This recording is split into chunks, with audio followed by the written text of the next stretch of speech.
In a bid to boost income and foster sustainable development, Kakamega County has rolled out a groundbreaking initiative.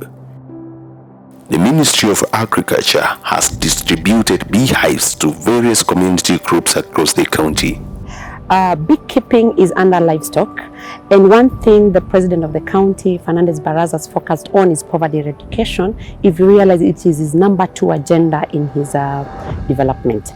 So what happens is we agreed that we set aside budgets to fund youth and women in beekeeping, and we already have doctors in our department who are skilled, and they act like the extension officers to these women groups and the youths.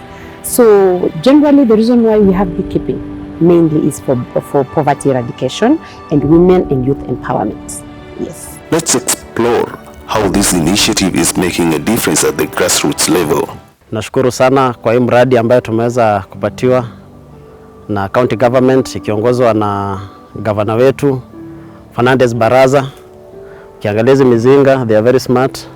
Tunashukuru sana kwa hii mradi. Kama kikundi cha One Step Ahead, tulikuwa tukifanya miradi zingine na pia tulikuwa tukifuga nyuki upande kwa manyungu. Nakuta nyuki zimekuja zimeingia pale kwa nyungu, lakini tulitaka sana kupata mizinga kama hizi. Na county ikiongozwa na governor wetu waliweza kugundua kikundi chetu na wakaweza kutupatia hizi mizinga. Beyond the individual and community level, the initiative is contributing to the economic transformation of the entire county. Pia nataka nimshukuru governor wetu Mr. Fernandez Barraza kwa kukuja na hii mradi wa ufugaji wa nyuki, kwa sababu mostly job creations ukiangalia katika Kenya, taifa letu la Kenya, imekuwa chini sana. So inatubidi sisi kama youth tuingilie katika ukulima, na ukulima wakati tumepata huu mradi na county imetujali, sisi kama youth tunafurahia sana. So tunamshukuru governor wetu kwa hii mradi ambayo ametuletea, na tunaomba kwamba azidi kutusupport sisi kama youth, ndiposa tuweze kufanya nini? Tuweze kutoka katika mashinani, tufanye ukulima na tujiendeleze, tujitegemee sisi kama youth wenyewe. Bila kutafuta kazi huku na huku na kuhangaika, tunaweza jiajiri sisi wenyewe.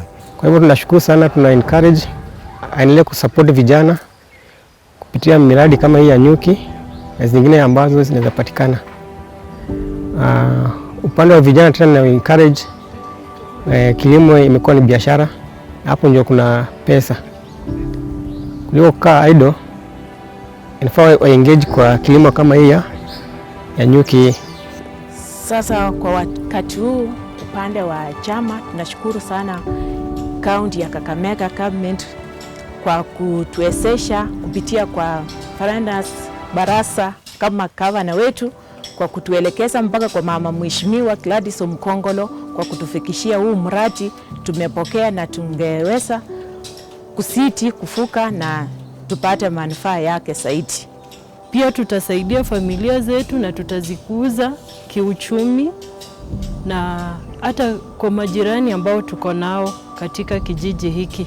Nawashukuru sana, maana tena nishukuru mpaka governor kwa sababu ametusaidia sana. Vile mnavyoona mizinga iko mahali hapa ni kwa sababu ya kazi yake nzuri. Amefanya sisi kama One Step Ahead kuonekana tunasonga mbele. Tulikuwa tunaonea asali Ukambani. Tulikuwa tunatoka hapa tukiwa na mtoto mgonjwa wa ugonjwa wa kifua, tunaambiwa tununua asali, tunaenda kununua kwa Wakamba, ambapo kupitia kwa uzuri wa uongozi wa Mheshimiwa Barraza tumeona tumesongeshewa asali karibu. Sasa hatutanunua, tutaenda kuuzia wenzetu, pia tukipata kipato cha kuweza kujiendeleza katika maisha yetu ya chini.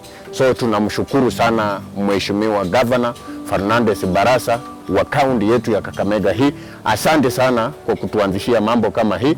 Tunaona akiwa Mheshimiwa Governor wa maono makubwa sana katika maisha.